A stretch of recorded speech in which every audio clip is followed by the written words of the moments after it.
once you, in your head, have it decided that, yes, I'm going to do it, you will figure out a way of getting it done, whether it be using coaching or using tools that we have, family support, or using volunteer work, whatever it is. I think once you have it in your head that, yes, I'm going to do it, and you really believe it, I feel that that will change everything for you. So mindset is a huge thing for you. For me, it's always about mindset. Awesome. Mark, do you have any other questions? Yeah, we have 5 minutes left. We have 2 questions. We have about 5 minutes left, and we've got 2 questions. I'm going to give you guys the second question first, so you can think about it, because it plays into what you were just asked. Is what do you think is the most important piece of advice that you could give to a new licensee starting out today? We'll come back to that one. But the other one, you'll probably know off the top of your head, and not everybody needs to answer, maybe a couple of you. Do you attempt to set a realistic price on a listing, or a low price designed to start an auction? Jenny, I know you've got some strategies with that one. Yeah. In most cases, I'm doing a whole preparation period where I'm doing everything from landscaping to painting to overseeing any kind of repairs. And so 99% of the houses that we put on the market already look like they came out of a magazine, and that alone, for most people, makes them want to pay more. Some of it may be a trick of the eye, but they want to know that they can move right in. And a lot of the people, especially a lot of the buyers today, are watching HGTV and all those Pimp My House and all those shows that show you that this house is going to be perfect when you go to look at it, and that's what their expectation is. So if your house isn't perfect, they're already in their minds taking off for that. I don't think to underprice it. I'm pricing it at market, but with the concept that the house appears to be in move-in condition. And I had a specific situation about that a couple of years ago where I had a bachelor. His house looked just like a bachelor pad. The dining room was actually his workout room. We came in, took all that equipment out, staged the house, did some painting. The kitchen was original to 1950. Every one of the 3 bathrooms was original. Normally, if I would have put that house on the market, all I would have heard was how much work it needed because everything was original. Out of 120 people that came through that house, only 2 people said that. The rest of them thought it was in move-in condition. We got like 8 offers and sold it way over asking. So I would highly endorse getting into helping the clients. I know a lot of us do that, but it really helps. Terrific. Dippy? I would actually educate the client, and I would tell them both methods, and I always do. I say, okay, we can do it this way or we can do it this way. What do you prefer? And once you actually give them a choice, 1, they feel like they're part of the decision making, which they should do, and 2, they're also educated. They know that, okay, if they priced it sort of where the market is, it might be sitting there for longer, and they were part of that decision, so then they're not constantly calling you and saying, why is my house selling? It's because they were part of that decision. That's Good. how I do it. Great advice. All right. All right, let's go to the other question. What do you think the most important piece of advice is that you could give to a new licensee starting today? Barry. Search out a mentor in your office, whether it's your office manager or another experienced agent, but definitely get the opinion and support of somebody else in your office that's done this for a while. That's how I did it. Anybody else? Good, thank you. Jenny. I would say invest in yourself. When I started in 1983, I was shown to the phone, told how to dial out, which was dial 9, and my manager said, good luck. That was the end of it. No training at all. So now we have incredible opportunities to be trained. You have coaches that you can get involved with. Really invest in yourself, because each of us is a business. Our employer is not Dilbeck. Each of us is our employer. We're running a business, and you need to make sure that you've got all the pieces in place, and somebody like Stella can help you do that. Awesome. Can I answer that question too? Yes. Let's go ahead. So go back to your database, and you have tons of business in your database sitting there. It's up to you to go into your database and pull that out.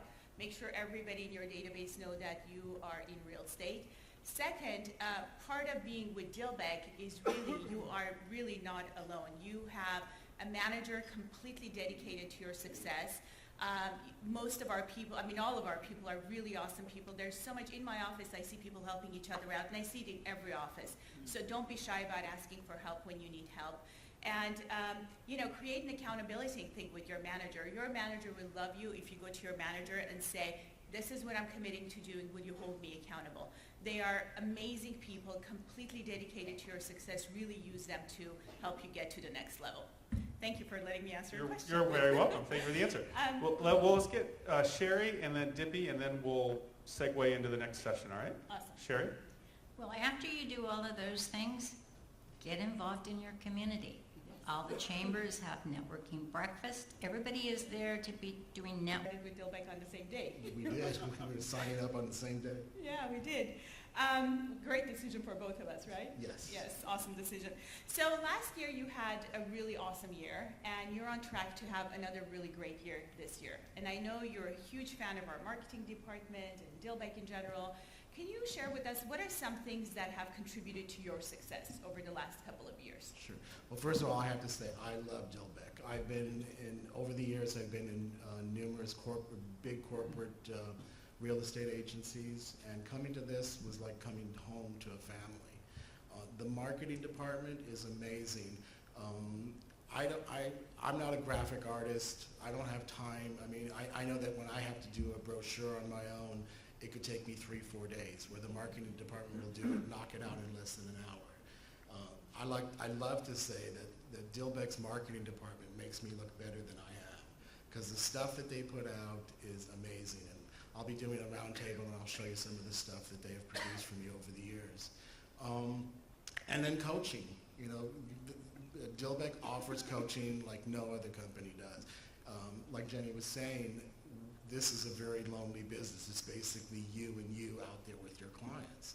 And you really need somebody to be your cheerleader, somebody to check in on a regular basis to keep you, someone to account to.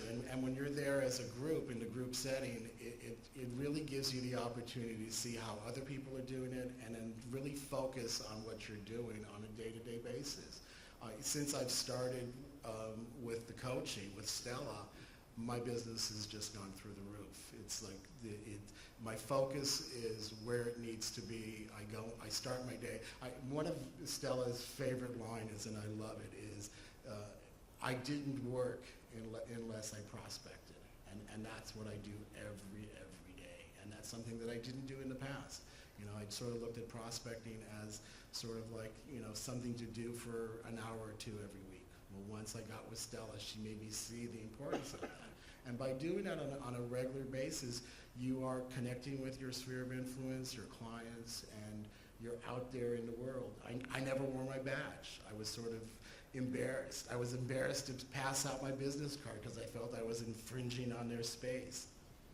I go out, my card is out there. I order cards all the time. I'm constantly passing out my cards. All the tricks that Stella has shown me over the last year and a half has just been amazing. My business is just unbelievable right now. Well, I really, really enjoy working with you too, because you're so coachable. So I love working with you. I remember when I first suggested that Barry start doing some handwritten notes, he was like, I gave that up years ago. You want me to go back to the basics? Definitely. And you're really good at that. You do your handwritten notes. You do, a lot of different. Can you give us some other specifics? How do you market to your sphere of influence to generate all this business? Okay, so every other month I do American Lifestyle magazine, and everywhere I go, I see my magazine. I send it out to doctors' offices, like chiropractor, dentist, eye doctor, lawyers.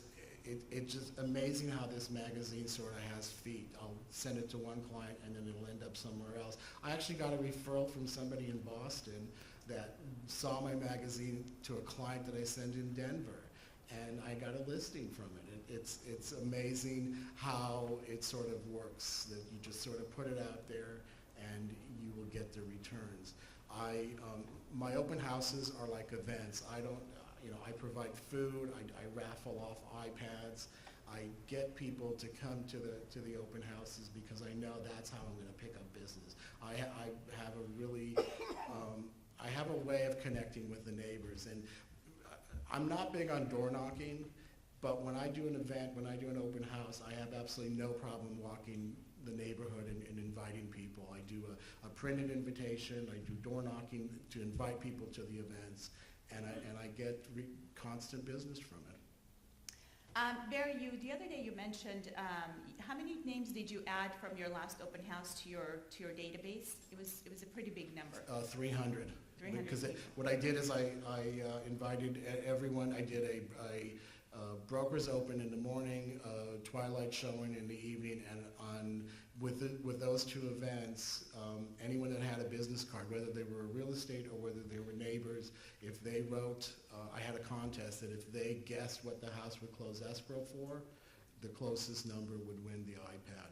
And I had over 300 people come to the two events, and I added them all to my database. I'm a huge fan of your open houses. I love the way you do your open houses. Can you elaborate a little bit more on that? I know sometimes you're bringing live music, sometimes you always have food and drinks, right? Yes. Yeah, can you tell us a little bit about I that? always cater. I have staff. I've got a group of people that I work with over the years. Depending on the price point of the house, it'll either be Tacos Chihuahua or the spot from Burbank. All depends on where the price point is on the house. But so I will provide food. I used to work with an agent years ago, a Coldwell Banker. His name is Ron Potter, and he's a one-man band. He goes by the name of Roadhouse Ron, and I hire him for my events. He sounds like he's like a six-piece band playing, and it gets people, to sort of, relax and enjoy the atmosphere. I usually do those in the evenings, and I get huge responses. And I'm always surprised by people in the industry, and also customers know that this is how I do business. This is how I get clients to come into their house.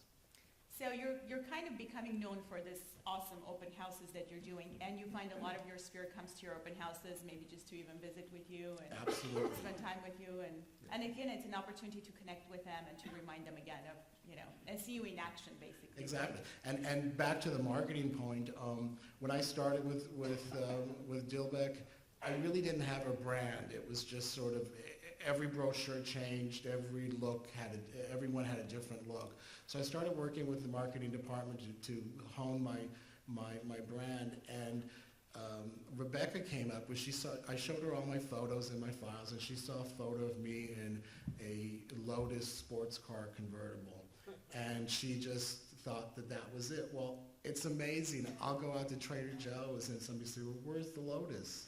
And I explained it, it only holds a gallon of milk, so I have to have the SUV. But it's just amazing that people say, oh, you're the agent in that green Lotus. And it was like something so simple as that has now created a brand for me. Yeah, that's really great. Barry is a huge fan of our marketing department. Our marketing department has really helped him put his message out there in a very clean, sharp, powerful way. And the thing about Barry is that he's very, very consistent. Can I say that you're very consistent Absolutely. with your marketing, and that seems to be really working well for you. That's terrific. Thank you, Barry. Dippy. So, Dippy, you have a huge, huge part of your business is referrals, right? Yes. I think you said 70% referrals and 30% marketing. Yeah. 70% is a really big number for referrals. How do you do it? How do you get such a huge number of referrals from your sphere of influence or past clients? Well, unfortunately, I don't really have much of a database yet, which Stella's going to kill me for saying, because she's been working on me for a year to get that sorted out. So I don't do a lot of the stuff that I know I should be doing, but when I'm in a transaction with You're a new mom, so we'll give you a pass, Yes. and then you'll get that together soon. But then when I am in a transaction with someone, I do treat them like family. That's key. Sort of when you're actually in the transaction, making sure you're